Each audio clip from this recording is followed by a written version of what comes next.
Rusciano and Michael Lucas. Which one do you prefer? I'll tell you which one you prefer.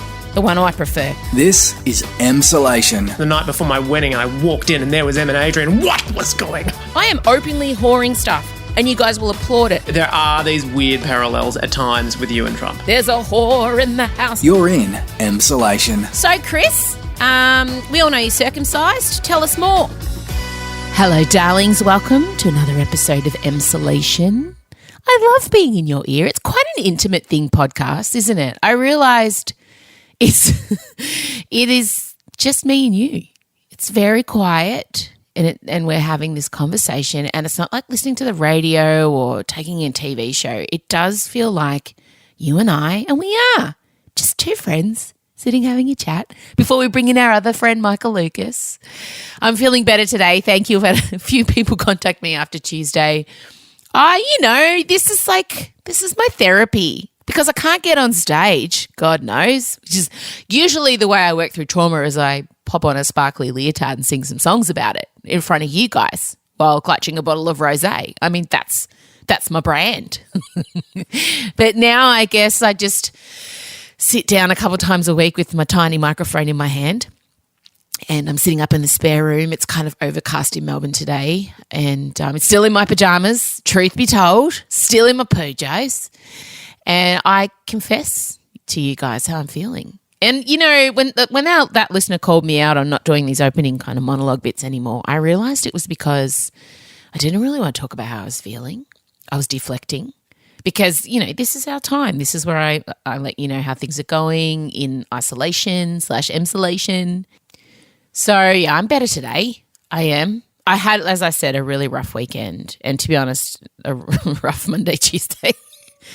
And I've had to look deep into my kind of what's been going on. And obviously for me, the trigger was all the miscarriage stuff, talking about it and reliving it. And then, you know, also I had been having real career crisis in terms of last year I had the biggest tour of my life. Rage and Rainbows was hugely successful, sold out theatres all around the country. I played to the most people I ever have. And, I wrote original songs. We had costume changes. We had the 12 Dancing Vulvas. It was huge. And I was so proud of it. And I I gave birth last year also. And I put so much work into setting up 2020 to be massive for me career-wise. And I had the TV special, which went really well on Channel 10. And then 2020 happened. Did you know there's been an international pandemic? And everything I felt like I worked for and set up just went down the shitter, basically.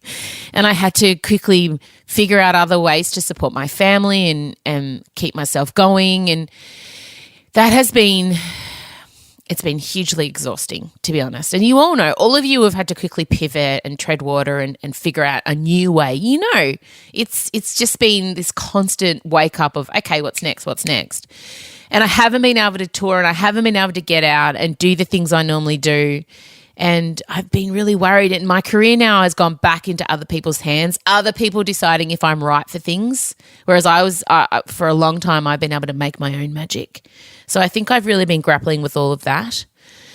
But, you know, I kind of came to the realisation that I need to just put on another performance online like I did before the end of the year. I think restrictions are going to lift here again in a couple of weeks, and I'll be able to get together a COVID-safe studio situation and put on something for you guys before the end of the year. And we've booked in tour dates for next year. I'm sceptical. I don't know how we're going to make it happen. But I think next year's tour is just going to be possibly just Dad and I, if that's okay. I think I just have this unbelievable desire to strip things back again because Rage and Rainbows did nearly kill me. I might bring a couple other musicians with me, but I just feel this need to get back out to you guys as quickly as possible with as little complication as possible. I mean, I'll still obviously be in a gown, but I feel the need to kind of get back to doing what I love without the bells and whistles, I guess. I don't know. We'll see. Who knows? I could end up flying in on a trapeze. So, yeah, I guess this is just my way of saying thank you for letting me work through my shit because, like I said, normally I do it on stage in a leotard, but instead I'm in my pajamas on the spare bed with 5% battery life left on my laptop and no power This is the reality of the podcast. But I love doing this. I mean, the greatest thing to come out of this year for me professionally has been this podcast. It's been such a revelation. And the fact that you guys choose this, but there's so many podcasts. Obviously, everyone started a podcast in lockdown. Everyone started a podcast and everyone started jogging. I did both those things. So it means a lot to me and to Michael that you guys choose us, because you have a lot to choose from. That being said, please recommend us. If Emsolation has helped you in any way, if you can send it off to friends. And don't forget to subscribe on iTunes. That looks good for us in the eyes of the charts. And follow us on Spotify. You get alerted every time an episode drops. So it doesn't cost you any money. You just subscribe and there you go. Just lets people know you think we're ace. All right, I'll bring Michael in now.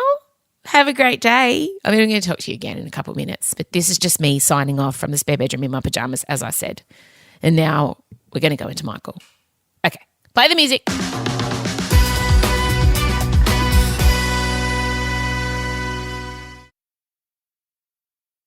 M. Rusciano and Michael Lucas. This is Emsolation. Oh my gosh, if people knew. This is our fourth attempt. Is it our fourth today? Pretty much. The Venn diagram of technical problems that have besieged today. The only way to appreciate it, go back and watch the movie Apollo 13 and how they brought those spacemen back. Exactly. Using all their slide rulers and calculations. That's pretty much what it's taken to get this podcast on. It's fine. Here we are. You're in a very quick lunch break from your busy day. I've had to drive elsewhere to get a signal. It's fun times. But we're doing Trump-free zone today, totally just talking about fun stuff to occupy your life with. You know, we don't need to address him. We just all decided that we needed a break. We needed to banish him from our brains. Yes. If possible. If possible. Over the weekend, I really went into my own little hole, and as I'm prone to do. And I watched a lot of television when I wasn't with the baby. And one series that I've been particularly looking forward to finally dropped. It's called Song Exploder on Netflix. And it's a very popular podcast. You're listening to Song Exploder, where musicians take apart their songs and piece by piece tell the story of how they were made. My name is Rishikesh Hirway. There's two song podcasts I listen to that kind of go through all the stems. There's one called Dissect, which is amazing. He is so thorough, the guy who does Dissect, and he's done Kanye West, he's done Kendrick Lamar, and he does track by track, stem by stem, where the artist was in their life. Like, it's amazing. So Song Exploder is a little more general in the way that the guy who, Rishikesh Hirway, I hope I said it right, Rishikesh, that's how he's, the guy who's this gentle, lovely human runs Song Exploder. He's got such a lovely manner about him, don't you think? Oh, yeah, I'm obsessed with him. By the way, I just need to add in, there's one more that I don't think even you are aware of, which is on Spotify, and I think it's called Behind the Groove, and it's the Madonna. It's the Madonna one by a British gay. Actually, I don't even know that he's gay, but I'm just going to presume. And it's incredible. He breaks down the songs and takes all the stems, and he also has access to all these leaked raw vocal takes where she's figuring out the melody. It's amazing. Anyway, I'm obsessed with them all. Me all too. Of these things. But this guy is the best host. I want him to branch into other things. He's so calming. Super calming. And you could tell so the first kind of episodes with Alicia Keys, and she is someone I would describe as human Valium also. Like, she is 100%. Someone who never talks above this kind of tone. I imagine when she's disciplining her three sons, it's like, guys, stop being dickheads, come inside, let's have some tea and talk about our feelings. She's also someone who, for some reason, has stayed exactly the same age for about 2 decades now. Because you auditioned, didn't you do, you did her on Idol. Yeah. And I remember her singing that song. And she looks everything's exactly the same, except she wears less makeup now. Yeah. And looks If I better. ain't got you. She's a prolific songwriter. She's incredible. And it's interesting, before she had children, she never collaborated. She always did solo stuff. But then since having kids, she wants to be a collaborator. And she's very popular in my house. We all love Alicia Keys. And so I was so excited that was the first episode. But the thing for me is it makes the songs that you've known, like in this case, I didn't really know this song she'd done with Sampha. I know my kids love Sampha. It's new, isn't it? I spent the whole time going, how have I missed this one? But I think it's only just released. No, it's actually a couple years old. I think it's almost 3 years old, in fact. I think it's, because she kind of wrote it when her 3-year-old was just born. So, it was a little while ago. But the process of hearing songs that you've heard a lot. So R.E.M, Losing My Religion is one of the songs. Michael Stipe being as dickheadish as always. He didn't disappoint. A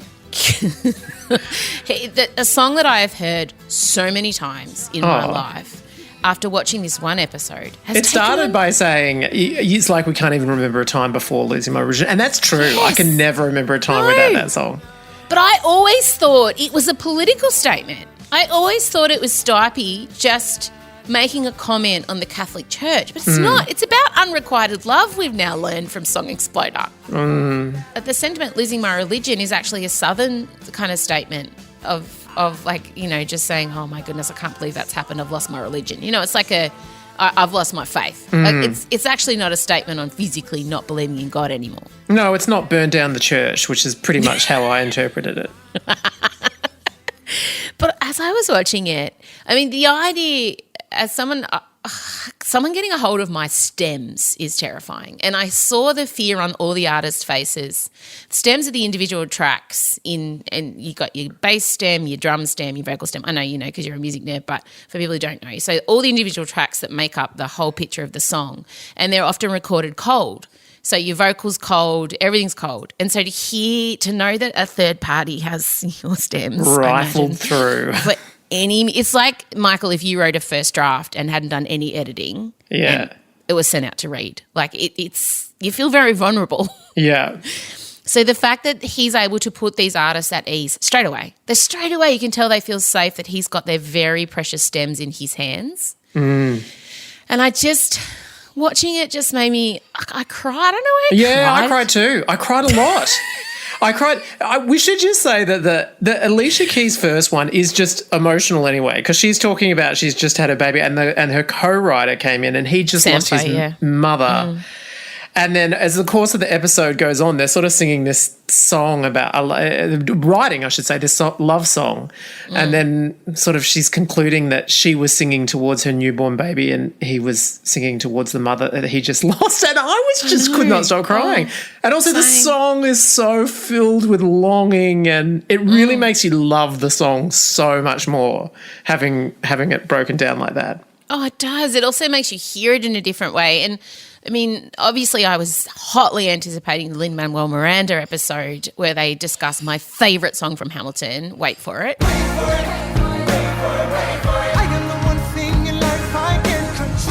It's just like the most powerful and a gear shift, and it's like, and I loved hearing that he wrote it as an opposite to My Shot, which is about going for everything straight away, whereas Burr was holding back.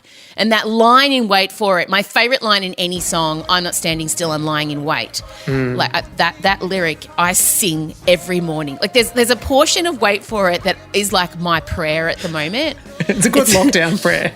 I get up every day and I sing, I'm inimitable, I am an original, I'm not falling behind, I'm running late, I'm not standing still, I'm lying in wait. This is my little mantra where I'm singing about how I can't tour and I can't do all the things I want to do. I've become Burr.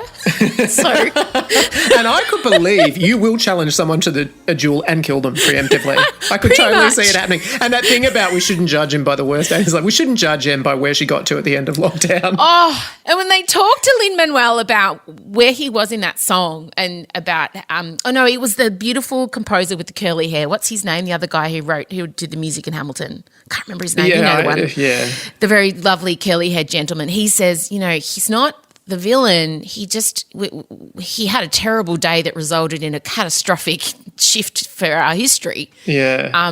But I just that the whole notion of breaking down this. Oh my God! When Lin-Manual Miranda was explaining how he came up with the chorus going to a friend's birthday, all at once the chorus came.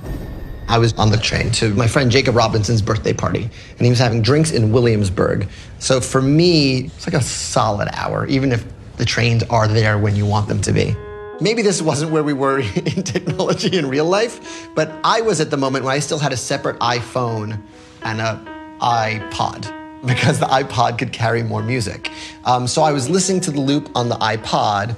I listened to the loop and I listened to the loop, and then the chorus landed just as I was getting to the party. And I was like, I know, in the train. And then he got to the party and he because he'd cracked it right before he went in, and they played the recording of him wandering around the streets singing the refrains of the main melody. How was the voice memo? I nearly died. And then he just went to the party and said, happy birthday, had a drink, and then said, I'm so sorry, I've got to go, and then got back on the train and kept writing the song because he knew he'd found it. As a singer, something like Lin-Manuel Miranda he's not the strongest vocalist. Like, I felt good about that. I was listening to that voice memo thinking, I could almost do that. But he doesn't know that.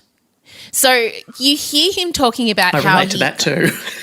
He has like these regrets that he didn't play Burr, that he played Hamilton. And then my daughter and I were looking at each other, and Chella goes, does he think that he could sing Wait For It like Leslie Odom Jr.? And I said, I think he might. I think in Lynn's mind, he can sing that Wait For It the way it needs to be sung. But I mean, good on you for that. That's the one criticism I will ever have of Lin-Manuel Miranda is I don't think he's as strong a singer. And people could probably say that about me too, as he thinks he is. No, you're an amazing singer. Thank you. It's true. I mean, I know you don't have like some epic range of a bazillion octaves like Mariah Carey or something like that, but you've got amazing tone and an amazing quality to your voice and power. I would much rather listen to you sing than him sing. He's a great rapper. Let's not take that away from him. Yeah, what a slam poet. My God. Hear you rap. Me? I can rap. I mean, I choose not to because I'm white, middle-aged mother of three. But I can come off rap. a bit like Madonna in American Life. Might not be so good. I mean, I did grow up listening to a lot of Salt and Pepper, Spinderella. Like, Salt and Pepper defined a lot of the 90s for me. And I did and my mum used to come out and go, after she'd hear me rap, let's talk about sex. If only you knew times tables like you knew that. I was like, oh, God. True. But I think the reason this song made me so sad is because I had a massive epiphany, and Scott was watching me, and I'm like, that's what I really want to be doing. Oh, that's what I want you to be doing too. But you can write songs. It is the talent I most wish I had in this world, and I do not have it, but you do. The songs I put out are always a bit jokey because I'm scared to put out the music I'd really like to put out. And I feel, I'm getting emotional. I'm getting emotional even talking about it. I was watching, I've been in sessions and broken down songs and written all the original songs for my last stand-up show. And I wrote all those and I've written songs before, and it is the most joyful process for me. It's the thing I enjoy most. I enjoy it more than live performance. I enjoy it more than anything is sitting in a room with other songwriters and putting together music, and that moment where you hit on the hook or you hit on the melody and you all look at each other and it's electrifying. It's like falling in love 1,000 times over in micro doses. It's like, yes, yes, and you're all on the right. And when that flow happens, and I was sitting watching them talking about it and looking at the passion in the songwriter's eyes and seeing them, even the R.E.M. guys were like, oh, I didn't even remember that bass line. I didn't even remember there were clappings in this. Like, these guys haven't thought about the song in over 30 years. And this show brought the song even back to them. Don't you feel like they all fell in love with the song again? Oh, totally. And also, it's the love between the people that wrote the song as well, like that special kind of love that they've created this indelible thing together and sort of, you know, the magic of being in that room at that time, at that moment of creation is just... So anyway... You wrote Forged in the Flame. That's not a jokey song. That's very emotional. I sing that to myself the way you sing Wait For It. I know, but the kind of music I would make, the music I listen to neo soul, and that's it. I was brought up. I mean, I wasn't really allowed to listen to white artists. Dad didn't really rate any white singers. So, because my father's a musician, and obviously I grew up watching him play in a band, and I've always been around music and musicians. So the music I grew up with always had a really strong soul base. Like the Blues Brothers soundtrack was, even though white people were involved, that was very much a big part of my growing up. So that's the music I kind of gravitate towards, but it's so hard to be a musician in Australia and pay the bills. Like I had to become a stand-up comedian to trick people into coming to see me sing. Like I had to go on this roundabout journey because, you know, the songs I ram in there between the jokes. But if I was truly speaking, like absolutely honestly, if I could just sing and just tell a little story in between songs, like Yeah, that show made me sad in a way. Do it. No. Do it now. Imagine what I'd have to do to trick people into getting to come and watch me sing.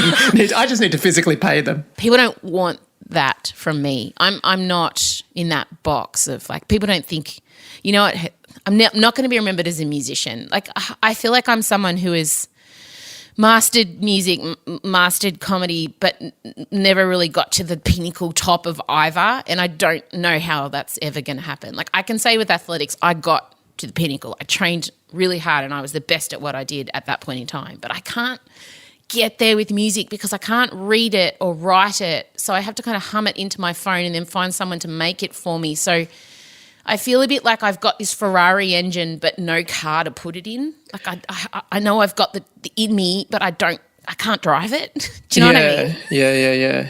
It's the same with my writing. I can't spell and I can't put sentences together properly, but I have all these words in me. So it's well, you clearly can write and you clearly can songwrite and obviously you can sing.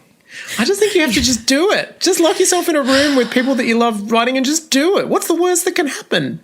I suck, and the one thing that I love the most in the world is out there and judgeable, and people can say I'm bad at it and then I stop doing it. I mean, if you're going to go deep. You cannot be literally telling me that you refuse to try the one thing that you love most in the world because you might suck. What would you say about that? I'm sorry, if we just met, name one thing I do that I'm not good at. I don't pursue things I'm not good at. You know that. You are good at it though.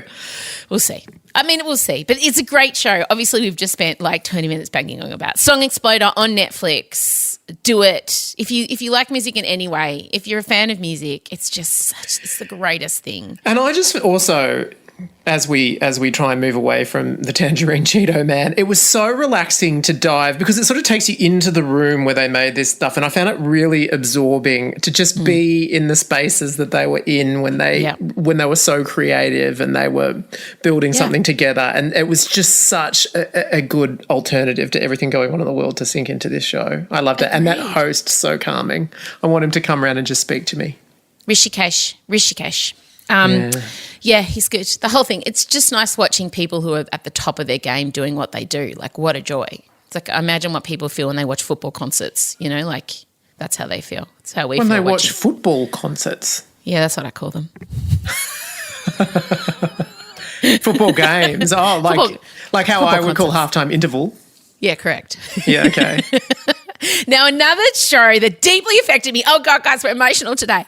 But it affected me in it's I don't know, I just felt really represented. It felt Rihanna had put on her Fenty Savage by Fenty show, Volume 2. And for those of you who are unaware, Rihanna has this whole other empire. Obviously, hasn't released an album in, 5 years? It's been 5 more?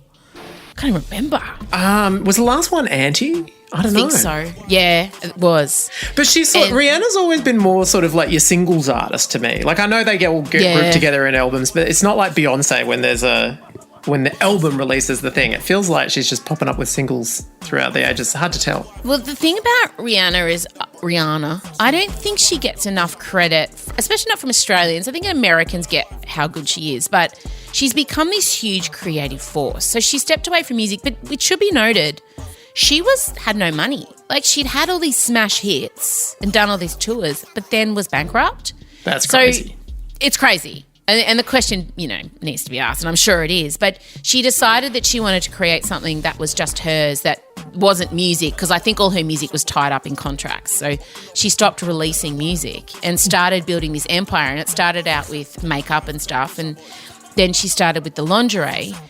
And the lingerie show that she put on, the first one she put on last year, was this amazing extravaganza. And it was like a Victoria's Secret show if a goth, R&B. It was messy and raw and really hot and sexual, and they weren't all thin and shiny, and it was very inclusive.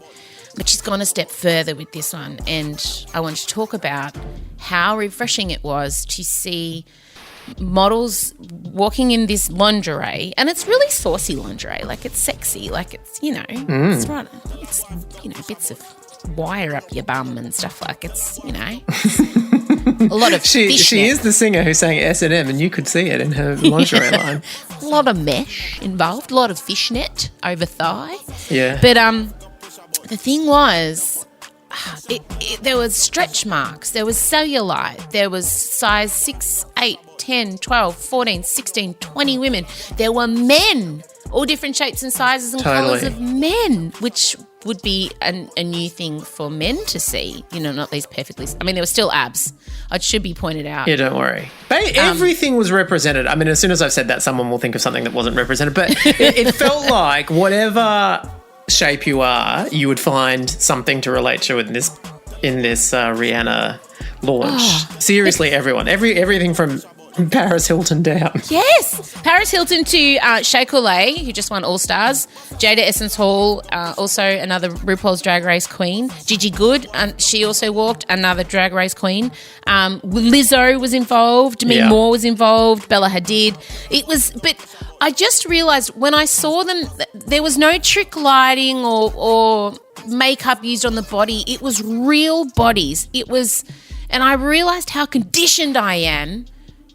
I was startled by stretch marks, and I was like, and I had to really check myself because I'm like, no, that's great. But I realised how conditioned I am to seeing perfect, smooth bodies model and sell things to me.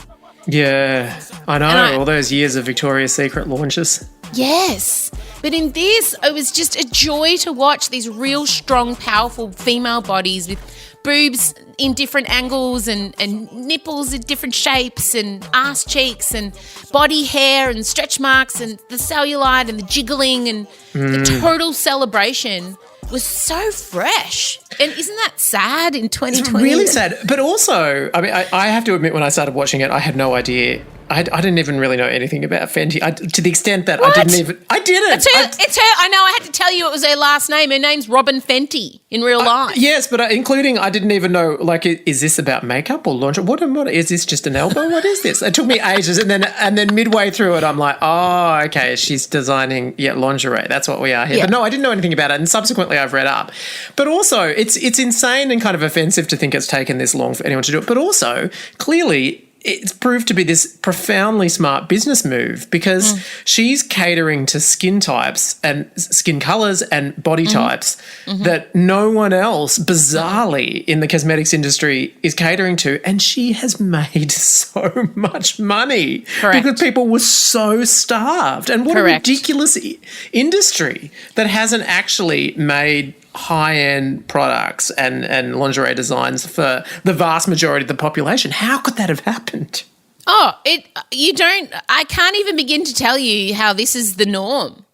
It's even if I just go on to say ASOS or The Iconic, all the models there, I have to try and figure out what it's going to look like on me because the models that are on the online shopping websites now, they're all perfect up and down. I need to see it on someone who looks like me. Otherwise, it's just a guessing game. And how retailers haven't figured out to have a person there, have the model as well, but can we have a real life example of this outfit, please? On a size 10, 12, 14 average woman, so I know if that seam's going to go up my vagina flaps or not. These are important things. So I know how high-waisted it is. Am I going to get a muffin top? Is it a mid-rise? Yeah, but is that girl 9'2"? And is it going to be that short on me or not? I always have to play this horrible guessing game where it could be really easily solved if they just said, our model is Carla, she's 45, she's size 12, and she's wearing a medium. That would be amazing for me, but no one does it. No. It's crazy. It's crazy. And the standard shape of the models that I use are just so freakish. Like, how could you possibly tell how the design is actually going to look on you can't, Michael. human being? And I need to know things like, what's the lycra content? Is it going to stretch? Because I've got a booty and a smaller waist. So if it doesn't stretch, I'm going to have this gaping thing at the back. I'll be pulling my pants up all day. There are just certain things. I want to see it on a woman with a booty. And these are things that retailers still haven't figured out and the fashion industry are only now figuring out. It was crazy to me. I remember the woman from Ghostbusters, is it Leslie, the comedian? Yeah, I know who you mean. Oh, Leslie. It is Leslie, isn't it? She's a comedian. Yeah, Saturday Night Live lady. Yeah. She was saying how it's impossible for her to get designers to dress her for red carpets because of her size. And I found that extraordinary. And then you look around and it is, if you're a woman over a size 10 in Hollywood, apparently no designer wants your stuff on them. And then a designer called Christian Siriano started specifically making for plus size women, and his business has boomed now. Yeah. Like he's dressing all the bigger ladies on the red carpet, all the, the oversized 12s. And now women all around the world who are oversized 12 go to him for formal wear. So it's a smart move. So smart. And it's so tragic that it took, basically Rihanna to step into the scene to start making all this happen after so many decades. Oh. But I couldn't articulate it till I saw it. I saw a woman with, there was a girl who was dancing who had a body like mine, who obviously was fit and had been fit at some point, but maybe had a few kids. And I was looking at her going, oh, that's normal. Like, I feel a bit, it's okay for me to wear bathers and lingerie. I don't have to hide my body away because there's lines on it. Look how proud of their bodies these women are. When Rihanna appeared from a flower, she gave me everything I wanted. She herself, of course, ticks every box of conventional physical beauty.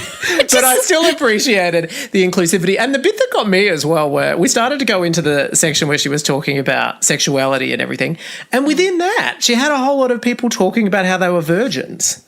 And like redefining sexuality, and often people say, oh, I'm doing it for me, not other people or whatever. But in foregrounding people who are happy to talk about their sexuality but who are also virgins is like she is really taking inclusivity to the absolute next step that I don't think I've seen anyone else show that kind of commitment to it. No, and the reason she's trumping Beyonce here is Beyonce is still releasing these perfectly polished, unflawed products out, which is cool and we love it and we consume it. But for me, Rihanna has that raw connection to humanity and to people that will endear her further, whereas Beyonce's gone to like deity status, which is totally fine and cool. But that's I think the two of them exist in such different planes now, but have the same amount of impact. One giving us this aspirational kind of polished vibe, and the other one giving us this dirty, gritty, pretty scenario. And I love it. I love both of the aspects, but I know one makes me feel better about myself than the other. Yeah, I adore both. But I mean, yeah, Beyonce sort of is striving. When I think of her, I think of discipline and perfection. Whereas when I think of Rihanna, I think she takes that train off the track sometimes. And she loves it. Most of the time. And she's happy to do it. And I love how she was so stoned she wouldn't take her sunglasses off while she was doing the interviews. Well, she's got that T-shirt on with her bra and she's just like, some days I just don't even feel like getting dressed, guys. I'm like, great, don't. Good. Yeah. And yeah, commit to whatever you feel like. If you want to wear a hoodie, get the biggest hoodie in the whole wide world and wear it. It's true. Now, if you want to watch this show that we've gone on about, it's on Amazon Prime, and you can also then go and buy the lingerie on Amazon Prime. And it should be pointed out, the lingerie in the show is more like, it sets a mood, a vibe. It's the extreme. You can get like normal undies that don't have metal clips on the got Uranus. I was wondering, did you actually, amidst all of that, did you find a product within that show that you wanted? Yes, I did. I did. I've actually ordered a lavender balcony bra, they're called. Not a bayonet, that's a gun. Balcony bra. Yeah, I have ordered one. That's for when you go burr. Correct. Use the bayonet. I'm going to go burr in my Savage bra. And then say the Magpies told you to do it. And every listener will understand what happened. The Magpies did tell me to do it. They did.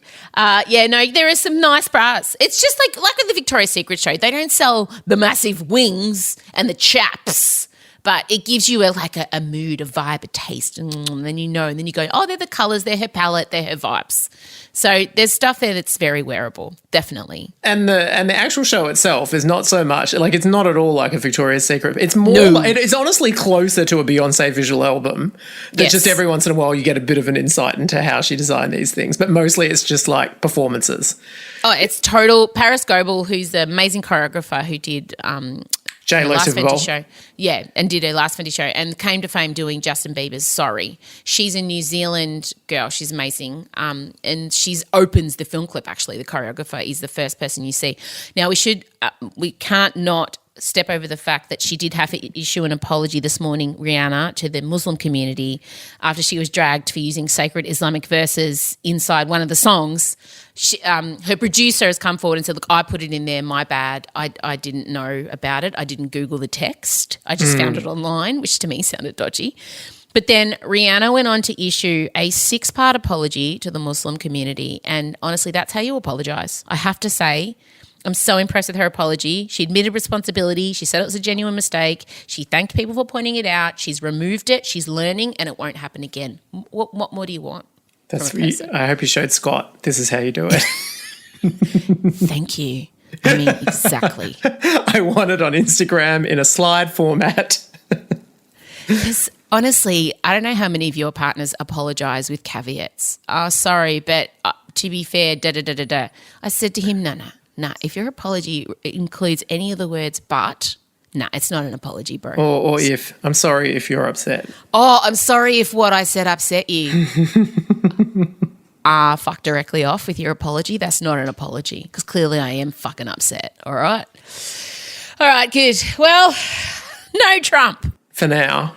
We did it. The situation could change drastically and rapidly. It's true. Watch The Fenty Show on Amazon. Watch Song Exploder on Netflix. Only 4 episodes, guys. And that's it. We'll talk later. We will. Okay. Bye. Bye. This is Emsolation. That's it from us, you lovely humans, you sexy jerks, you incredible wizards. Hey, thanks for listening. You know, we love you. We love you so much. Another Dilemma Doctors is coming out Friday where Michael and I will solve or make worse someone's problem. You can send yours to us. If you have one, it could be a big one. It could be serious. We can take it. hello@mrussiano.com. I'm off now. I've got 2% on my computer. I've really got to get this sent now off to Matt, our editor. God, he's good, isn't he? We should take this opportunity to thank Matt Curry, our editor, Tony Kipper, our producer, Ben Wasley, who writes all the intros. They're the 3 people that work on the show. You know, they don't get any thanks. Well, here's your thanks, guys. All right, gang. Talk soon. Bye.